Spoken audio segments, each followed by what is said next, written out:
సాహో సాయి మాధవ్ని అభినందించాలి. చాలా తెలుగు పదాలు మరుగున పడిపోయాయి. కొన్ని పదాలు రాయడమే మానేశాం. సినిమా విషయానికి వస్తే సినిమా లాంగ్వేజ్ అంటూ ఇంగ్లీష్, హిందీ, తమిళం ఇలా ఆల్ మిక్స్ చేసి ఒక వెరైటీ తెలుగును రాయడం ట్రెండ్గా మారిపోయింది. పంచ్ కోసం భాషను చిత్రవద చేయడం గమనిస్తూనే ఉన్నాము.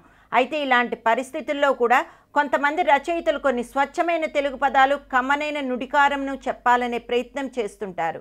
ఇప్పటి జనరేషన్కి అర్థం అవడం కోసం దాన్ని ఇంగ్లీష్ అర్థం కూడా చెబుతూ ఉంటారు. త్రివిక్రమ్ సినిమాలో ఇది కనిపిస్తూ ఉంటుంది.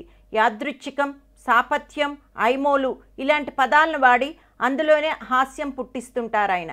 ఈ విషయంలో మరో రచయిత సాయి మాధవ్ బుర్రా గురించి చెప్పుకోవాలి. స్వచ్ఛమైన తెలుగు రచయిత అనే మాట ఆయనకి సరిపోతుంది. మిగతా సినిమాల మాట ఏమిటో కానీ క్రిష్తో ఆయన పనిచేసిన సినిమాలకు ఒక్క ఇంగ్లీష్ పదం రాకుండా జాగ్రత్త పడి తెలుగు మాటలతోనే తూటాలు పేల్చిన రచయిత బుర్రా. ఈ మధ్య వచ్చిన గౌతమిపుత్ర శాతకర్ణి సంభాషణల గురించి ఎంత చెప్పుకున్నా తక్కువే. ఈ సినిమా చివరిలో సాహో శాతకర్ణి అనే ఒక మాట రాశారు బుర్రా. సాహో అనే మాట ఆయనేం పుట్టించలేదు, భాషలో ఉన్నదే. అయితే ఆయన వెతికి మళ్ళీ పట్టుకున్నారు, మళ్ళీ చెవికి వినిపించారు. ఇది చాలామందికి నచ్చేసింది. ఎంతలా నచ్చిందంటే బాహుబలి పార్ట్ 2లో ఏకంగా ఈ మాటతోనే పాట కూడా వచ్చింది.